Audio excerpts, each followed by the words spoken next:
What's up, everybody? It's Ellie, and today we're gonna record the 6th episode of Behind the Dancer with CJ-REY. That's me. How you doing? I feel great. How do you feel? I'm good.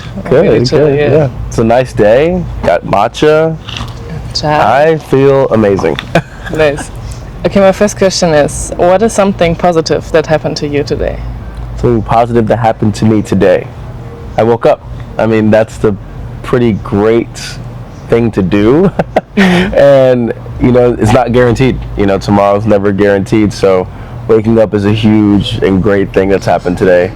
Outside of waking up, I'm here. I think being able to connect with dancers from all around the world without saying anything but dancing, like we know each other from moving our bodies, is so cool. So like now we've created a friendship or a partnership or connection here through just dancing. Yeah, that's crazy. I love like you live in Germany. Like how would I ever meet you if it wasn't for dance? Like that's a huge positive for me. So this is awesome. Yeah, that's probably also the most thing I love about dance, that you just like meet people through the movement. And you never know who you're gonna meet or where they're from, because we can all understand each other's language through dance. Yeah. So that's my favorite part. That's beautiful. Thank you. Yeah. Okay, do you want to introduce yourself shortly for the people who don't know you? What's going on, guys? I am CJ-REY. I am a flex dancer, or I represent the style called flexing. I'm from the East Coast. It's also from the East Coast. I was born in New York, our style. Now I live in LA. I've been in LA for 7 years. Recently just won a world championship. It's pretty cool. I love to battle. I love dance, period. I'm obsessed with dance. The feeling it has, just being around certain people, is super dope. And I also have one weird thing I can do, and I can hold handstands for a long time. For how long? A long time. Like it's actually something. I don't know. I don't train the handstands. I just I've gone against gymnasts and won. Like I have like a freak balance on my hands. I don't know why. But yeah. We have to record it later. No, yeah, I'm down. It's just something I'm very proud of, I guess. But did you ever use it in your dance? No, because I don't know what to do after I do the handstand. I'm just up there, like I can just stand up and it's like I did it, but there's no anything after. It's just the handstand and I'm done. Yeah. Okay. That's funny. Maybe because I have the feeling like I don't know flexing work that well. Mm-hmm. Would you say does flexing has like a big community? No, flexing actually has a small community, very, very small. We're small in the sense of it's now being, I would say, represented the right way worldwide. Like there's people like myself, Havoc, Slick, Nugget, Reg, Reem. There's a lot of names I can name, but our style's small. It's newer. I would say like probably 1990s, like around that time. So it's only like 20 something years old. So it's like it's not as big as the other styles, but I do think it's as strong, if not stronger, than most styles. So it's like this one. I think no one can move like a flexor moves. I think flexing has one thing that it will always have, is just the uniqueness of how we put together our rounds or how we put together our movement and our flow. I think we stand alone in that space. So I think it's a small community, but you know who's a flexor when you see them dance. That's how I feel. Could you describe for people who don't know how flexing looks like? Flexing is so beautiful. I think it's such a beautiful style. We came from Bruck-Up, so Bruck-Up was the first style first. It's like our foundation, but Bruck-Up was the style before flexing. And then flexing is of 6 elements, which is hat tricks, glides, bone breaking, get low, connecting, and pausing. So those are the 6 things it's the elements that create flexing. And when you use it all together, you have this flexing movement it's just so raw. Like it's just very street dance style that most can't do. And it came from this show they had. It was called Flexing Brooklyn. It was on TV. So a lot of people would be dancing, and actually the crowd called it flexing before the dancers did. So then the dancers, we have our pioneers of each individual element that now came together to make the style flexing, which it looks like now. So each person has a huge place in our style, and now we all try to use all of the elements the best way we can, because it's hard. It's very hard to be proficient in every single element to become a true flexor. That's how I feel. There's only a couple people I can say are true flexors, and I would say that's like they've mastered, if not mastered, are very, very high or proficient in every element to become a true flexor. That's what I would say.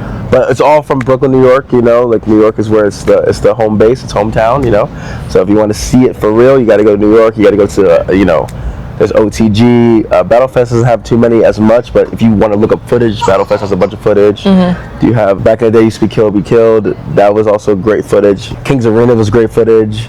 Channel Flex is a great footage. Those are all places you can look to go watch and see what flexing looks like. You know, it's beautiful. Yeah. And did you start with flexing? No, I actually started with animation. So I started with animation in Pennsylvania. That's where I was born in New York, but I moved when I was 5. So I don't say I'm from New York because like I didn't get to live there. But my family lives in Queens, but I lived in Pennsylvania. So where I lived, it wasn't too many dancers. We had like a little crew called CKC, and we were all animators. We just knew how to, like the dubstep era. That was our thing. Like dubstep was like, I loved it. So animation's where I started. I just loved the idea of looking fake. So, you know, Dragon House was like, oh, I wanna do that. Like how Blueprint and, you know, Nonstop, how they just look so like unreal. Like it was almost like a claymation like type of thing. It was like, okay, how can I look like that? Like that looks like that's what I want to do. So I trained that for a while, and then I found flexing, and Steps was the first person I seen like do the style of flexing. He's my OG, and Arsenal, my homie Arsenal, took me to New Jersey, and like he did this like knee glide, and I was like, whoa, like animation's cool, but I want to do that. Like that is like what? Like so then he took me under his wing, and he helped us, you know, train in flexing, and then we got to learn more people. I mean, new OGs. So I learned under Dre, and Ivy, and a couple other people. But yeah, the animation style never left me because I still want to look fake in that controlled space. But now it's like seasoned on my flexing style. Yeah. Okay. Yeah. Nice. And you said like the people you met were the people that inspired you most in your journey. Would you say nowadays is also still people, or where do you get your inspiration from? Nowadays, I mean, my OGs still inspire me every day because they're still doing events, they're still battling, they're still dancing, you know, and they're very, very good. So it's awesome to see them do that. But I would say my inspiration also comes from not only them, but just wanting to be the voice for people who are scared to do it. Like moving here is a scary feat, right? Like coming to LA is like, like, can you do it? Can you survive? You know, it's expensive, it's tough. Or chasing a dream, it's always gonna be tough. It's a little scary, you know, like I was scared. But I just like to be the inspiration in the space of the people who are still watching and want to make that move. Like, oh, I want to move and do something. Maybe it's Texas, maybe it's New York, maybe it's, you know, Florida. Like, I want to be the inspiration in the sense, or what inspires me in that sense is just being able to be a voice for people who don't think they can do it and show them that it's possible, no matter what. Like no one is going to stop you, only you can stop you. Like there's people who will doubt you, because people doubted me, like, nah bro, don't go to LA, like what happens if you don't make it? You gotta go back, you gotta, you know?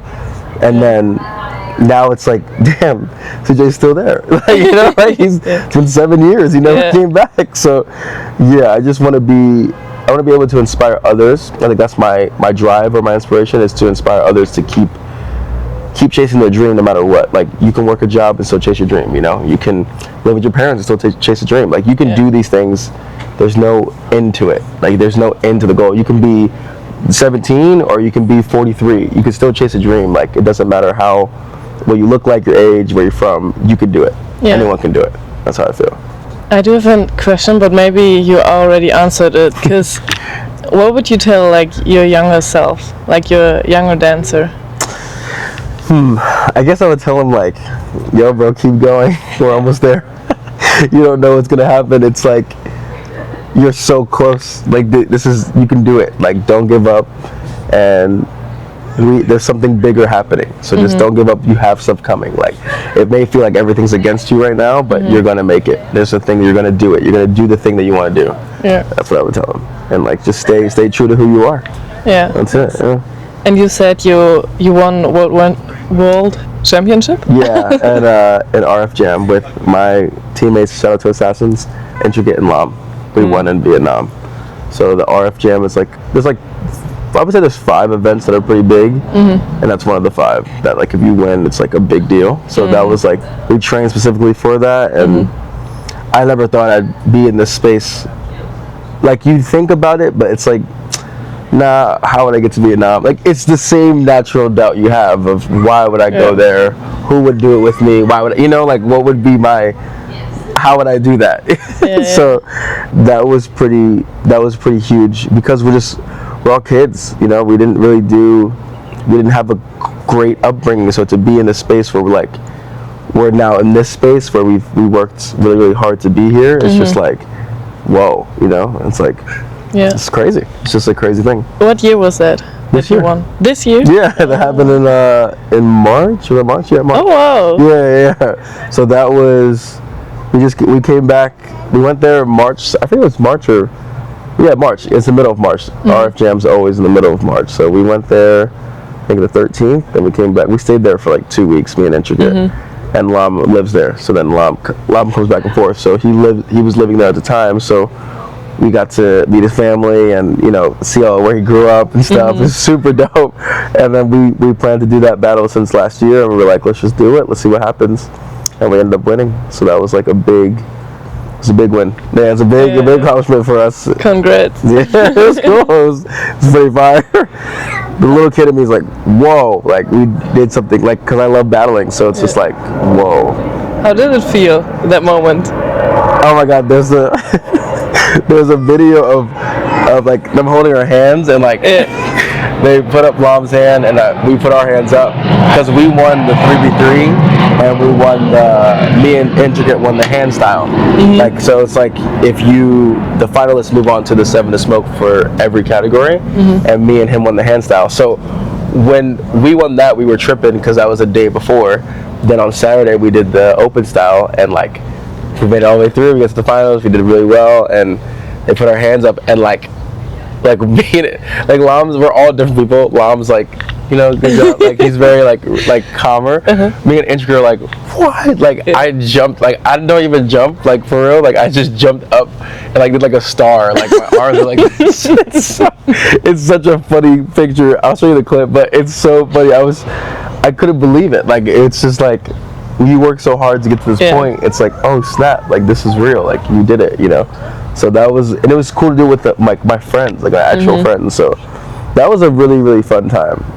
That was a crazy moment in my life. Yeah, probably one of the best moments I've ever experienced. Yeah, nice. Because I love battling. So I never thought I'd be in that. Like what? That's a good one. Yeah, that was a fighting one. That was crazy. How did you prepare for the battle? For that one specifically, we started training, I think in November, or like talking about training in November of 2025. And then December, we started making our routines, because technically, Lam was still here, because Lam didn't go to Vietnam till the end of January. And then Intricate was here for one day, because we did a 4v4 with our other crew. And then he came over and we made everything up in that one day, and then we practiced everything on Zoom. Because he lives in the Bay, I live here, and then he lives in Vietnam. So we had to do a time zone that was perfect for everybody. Yeah. And it was crazy. Like once a week, we perfected everything, and then when we got there, we had 2 days before to just train it all together in person. Yeah. Because we made up new ones on Zoom, and then we did it all in person. It's actually crazy when you think about it. Like, I did not think. I knew how hard we were gonna work, but it's just like, dude, what? Like, nah. Yeah, that was like one of the crazy things I prepared for, and I'm in awe and in shock that everything worked the way we were supposed to do it. So it was great. That's so nice. That's so cool. I definitely want to see the video. It's up. Seeing you how you jump like stuff. Yeah, we battled MT Pop, Stella Muerte, and Logistics in the final. Wow. Yeah, so like that was a good win, because like they're all really, really great dancers. So it was a great battle. Like it's fantastic. It was very good. Okay, you told me about also about self-doubt in the past, or still now, I don't know. How would you say, how do you deal with that kind of situation? What keeps you going? I don't, I have self-doubt in moments, but I'm I've always been a pretty locked in person. Like I'm pretty logical in the sense of if I'm working really hard, I don't think anyone's working as hard as me or harder than me, like in the battle. Like that's like my mental, so I can stay focused. Because then it puts me in a space where it's like, oh well, you train way harder than these people, so there's no way they can beat you, you know. But then like obviously I know they're training, if not harder than I am. Yeah. So mentally I don't have too much self-doubt. The only time I have doubt is like, I guess if I don't feel confident in what I'm doing, which is like rare for me because I'm pretty confident in my space because I train very hard to be the dancer I am. But the only time I don't have confidence is if I know I didn't train specifically for something, or I didn't feel comfortable battling. Like I was like, I kind of forced my hand into the battle. Like, oh, I don't feel, I'm a little tired today, I didn't eat. Like, I'll still battle. It's like now I'm getting like well, I'm hungry, and you know, oh wait, I feel fatigued. Like my legs hurt. Oh, my shoes are too tight. Like, and then you start to just get into a ramble of, oh, this is what's happening. That doesn't have anything to do with the battle, but I don't usually feel that way too much anymore because I just love I love battling. So because I love it so much, I think it's harder for me to feel self-doubt as I used to when I was younger. Because I think when I was younger, I wanted to prove to people so much that I was great or I was a good dancer. Now I want to prove to myself I can be better than yesterday. So that makes it a little easier. The doubt doesn't feel too much weight on me anymore. It's more so I'm just enjoying the moment as a person. And I am trying to prove to you or to the dancing or the judges that I'm a great dancer. I think everybody's a great dancer. I think we have to stop proving or being in the space where we have to prove that I'm this person, I'm this. It's like, you're already that. Like, you know, you're here in the prelims. Like, you did it. You already proved that you can do it. You signed up. It's like in that space, it's like, now just dance for you. What do you want to show? What do you want to express? What do you want to be? You know, like, how do you want to feel in this moment? So, yeah. Is that also the reason why you love it? Yeah. I think I also played basketball for a while, so because I played basketball, I love competition. So I've always been like I stopped playing basketball to dance. So like I played in college a little bit, and I was like, it's just not the same feeling I did when I danced. And then I found out there was a battle side, and I was like, what? Like, that's what I want to do. And then after that, it was, you know, history. Just keep going. I was like, okay, let's do it. Heck yeah. How old were you when you started dancing? 17. 17? Okay. Yeah. I'm 30 years old, guys. I know. I'm old. No, you're good. When you would describe your dance style in 3 words, how would it, what kind of words would it be? 3 words. That's a great question. Let's see. Intentional, confident, and controlled. Okay. Yeah, Nice. that's what I would say. Intentional, confident, and control. What would you say is the difference between intentional and controlled? Intentional is I know I know how to switch my style or switch my approach depending who's standing in front of me. So like I can feel very confident in that space. Controlled, I mean in the sense of like looking like fake, like I was talking about earlier, like that claymation type vibe. Like being able to control my excitement and still take control of the ring and the room, and then also take control of my dance where it looks like that fake and unreal look where you can see this guy's trained for a long time. Yeah. That's what I would say. Would you say when you dance you're thinking more like technically or more emotionally? Because that sounds more like technically. Yeah, when I'm dancing though, I really don't think. I just kind of, I used to think so hard. I think that was a problem. I think that's why I wasn't doing well, because I was thinking too hard. I was too like, oh, you have to do it this way. You have to, you know, show your style. You have to do this. Now I just generally just enjoy the space. And if I start to think, I think I just let my body think before I start to say what I want to do. I just let it happen, because I feel like once you're in that flow state, it's easier. Like you don't have to worry too much. You're just like, oh, well, I'm gonna let my body take control of this one. And then if there's something I know is coming, like naturally, I can think about the beat coming, but I kind of let my body do what it wants to do to the music, because sometimes when we try to control what our body does, it kind of ruins what is trying to happen, this flow state or this moment that could have happened if we would just let it happen. Because before I did exhibitions, so I prepped a lot. So like a lot of the rounds, it was the music, you know, my dance would be a certain way to certain moments in the song. And now that I do tournaments where it's like mostly freestyle, I don't know what's gonna play, I don't know what's gonna happen, I just do it. So like that moment changed my life, because now it's like you don't have to do so much. You can just enjoy the space. Like if I want to make some moves, cool, you can, like in the prior, but I let them come out naturally, not forced. And I think that's why I don't have that too much of like a doubt thing because I'm just enjoying the moment. Like whatever happens, you know. Also, so the training pays off because like just muscle memory is just like working. Yeah. Yeah, facts. That's real. What would you say? How does a training day look like for you? It depends. I like to train by myself sometimes, but I'm more of a session trainer. I think it's cool to train with other people or like a good group of people who you respect or have like either you think are better or at the same level in the space with you so you can get better. I feel like training with people like that is the best for me. And then sometimes training what I felt in those sessions alone is great too. Like, okay, this is what they did, that shit was cool or that was dope. Now I can change up or switch up something, you know what I mean? Like that's the vibe. Outside of that, it's usually like I have to stretch, warm up a song, you know, it's probably like 3 to 4 hours, like every two times a week maybe now. Sometimes it's more depending on what's coming up. Like if I have a big battle, I'll do like 4 times a week. If it's more of like a calmer battle or just me training, I never don't dance less than 2 times a week. So it's always 2 times for sure. That's like my minimum. If it's more than that, it's just because I just feel like dancing more. like I'll have my session, I'll go to Xavier's session, and then I'll have another session on Thursday or something. Like just because that's like the meat of it, where I did like 3 times in a row, and then take a break, to go gym and all that stuff, and then do it again. That's type of vibe. And like next to being a dancer, you're also like organizing things. For example, like the battle. So the event space is also dope because I feel like my career started off of someone asking me to battle, Reem asked me to battle on Battle Fest. So like that's when my career started to take off in a space of being looked at as a battle dancer. So that stuff was so cool to me that I was like, wait, I feel like I can open those opportunities also for people. Like let me see what that feels like. And then once I understood that that's possible, I I started Age of Extinction in Pennsylvania. Had a couple people come through from New York and stuff like that, and then I moved to LA, did it again until I was 19, and now this last one I just did a couple weeks ago is my biggest and best event I've ever thrown. So like that is like, and people are like, when's the next one, what's going on? It's like it's hard to do both because as a dancer you want to train and do stuff, and then you also want to throw events. Like I want to throw events if I could throw events every month I would, but it's like it's a lot of organization, right?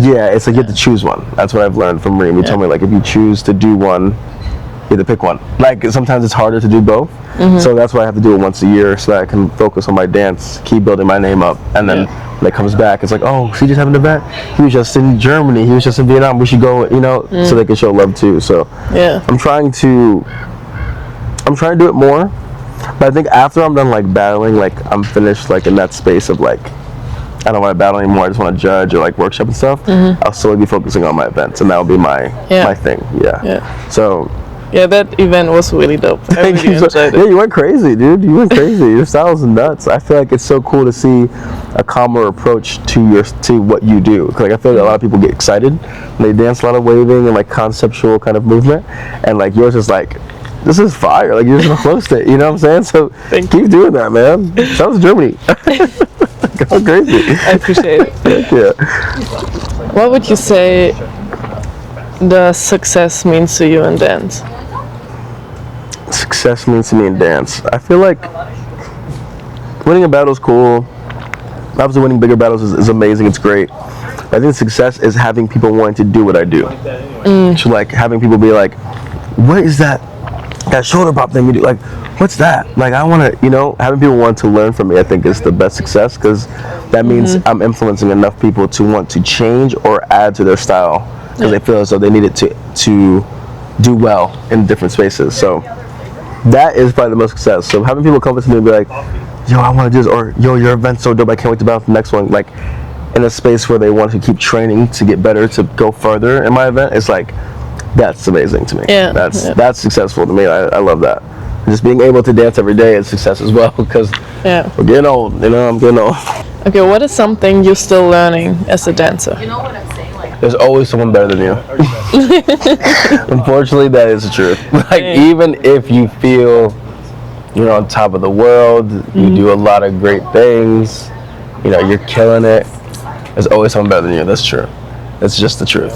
And I feel like once you allow that to be a thing, you'll keep getting better as a person because you're not chasing them anymore. You're just in your own space where naturally people will be like, oh, you're just killing it. And it's like, I don't feel like I am. I feel like I need more, but it's a beautiful thing because it keeps the chase for me. So like I feel like, oh, this person's doing a lot of things and doing things like that. I guess for me, I'm like, okay, it's like a healthy competition. Like, I need to do more stuff. How can I get more stuff? Okay, let me start locking in, doing this, and doing that, and doing this. So then now my brain is in a natural go mode, and then I'm doing these things without thinking too hard about anything else. And it's like a healthy competition for me. That's how I feel. So a lot of my friends, I feel like, are doing really, really well for themselves or in their space, and I feel like I'm doing really well for myself. But that is the point, is to keep doing well for myself. Because like this can all be going like this, you know, like anything can happen. So I try to stay on my toes at all times. That's how I feel. So.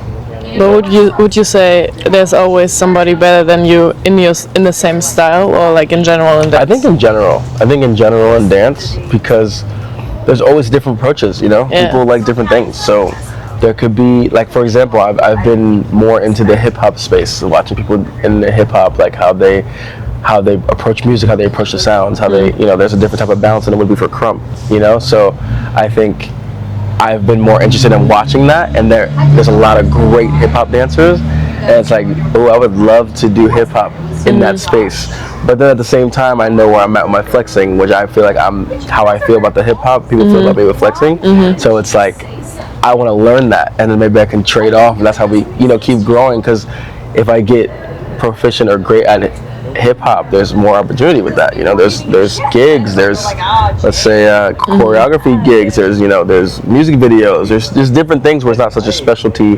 It's more that, oh, he knows how to dance in this space, we can use him for this tour, you know, things like that. So that's why I'm like, oh, that would be cool, like that's a cool thing. So that's why I've been interested in more. So that's what I mean by like better in the sense of the comparison is to grow.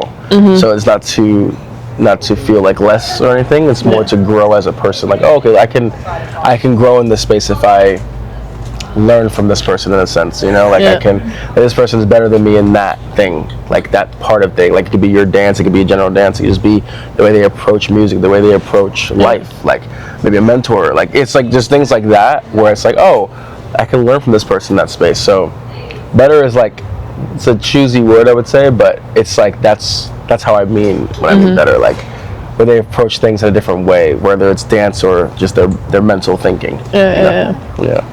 And what would you say has dance taught you about yourself? Wow, that's a great question. Dance has taught me that even if no one knows you, they will.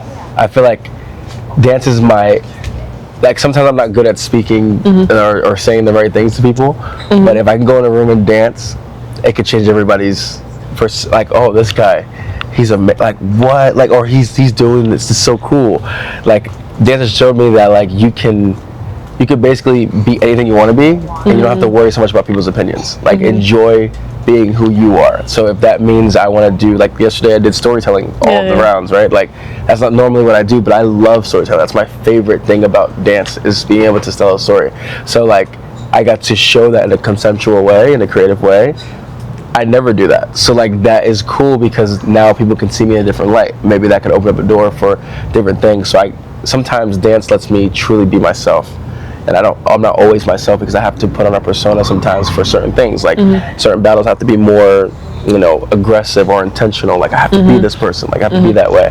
But like sometimes dance lets you just be you, you know, and that's the best part. Like, oh my God, it's just showing me so much about dance. Like truly I am happy, and like you can, even if you're feeling bad, there's always a happy space you can go, and that's with dance for me. It's like if I'm dealing with something crazy, or I'm feeling sad, or I'm angry, dance will just let me express it. So it's always let me be myself. That's what it showed me. Like you can be yourself with me. Like that's what I think dance taught me, is like, oh, you could always be you with me.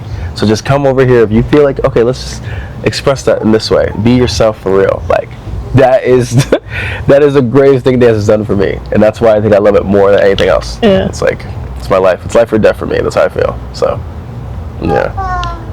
Mic drop. Goosh. Wow, I kind of want to leave it like that, but I do have a fun question. Let's go. If like your dance would be a movie, what kind of title would you give your movie? Survival. Survival. Yeah. When I was 17, I was homeless, so I didn't have anything but dance. Dance is the reason why I survived. So now, whenever I feel down, or maybe money's low, or things are not where they need to be, I can always be like, well, we have dance though, because that's what you survived back then. So being in a space where you're homeless or you didn't have a lot, and I had to clothes on my back and a book bag with a couple of my homies, or one homie, and my homies held me down, the team I was with, couch surf and stuff. When it's just that, and all you have is this, nothing physical, but this feeling you can get when you dance, that's what I mean by let me be who I truly need to be.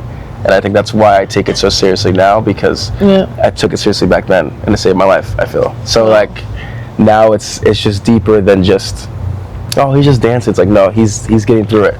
He got through it with this. This thing saved his life in a space where it can now portray, maybe save someone else's life. Maybe their story, maybe the story can change someone, and maybe they're going through a hard time and they don't feel like life is enough, or this is what saved me, I feel. So it's I think it gets deeper sometimes than people think. And I think because a lot of people see me in the space of, oh, he's gonna battle, it's this battle is it's not me and you. Sometimes it's just me and my past. And I'm just battling through that, and sometimes it's a beautiful thing, because I think it makes me who I am today, where I'm able to feel and talk to people and maybe help someone get through something without realizing it, because I'm just talking about dance. Maybe this is something that could change someone's life because they're going through something really dark too, and it's but we still need you here. We need you to be around. We want to see you in the space. Come and dance. Let's see what happens. Well, be a dancer. See what, you just never know. Whatever you want to do, whether it's dancing, art, sports, whatever you feel is going to give you that, to feel that void, or that feeling of being abandoned or in space. That's what did it for me. So now I've been through a lot of things in my life, and this is the only thing that stayed the same and never left, was dance. So it's it's a beautiful thing. And now I'm loving it so much, I think I love it too much. Where I can't do anything else. I really can't even sit still sometimes, because I'm just oh, what's going on? I'm just moving. It really is a beautiful thing to me. I think it's a cure for a lot of people, and so people don't have the chance to feel or get through certain things through talking. So this is the one way I feel is the easiest way to talk. Nice. I'm glad I asked this question. Yeah, that's great. Thank you for sharing. Yeah, okay, thanks for having me. It was great. Wow. Can I take a picture? Cut. Cheers. Cheers.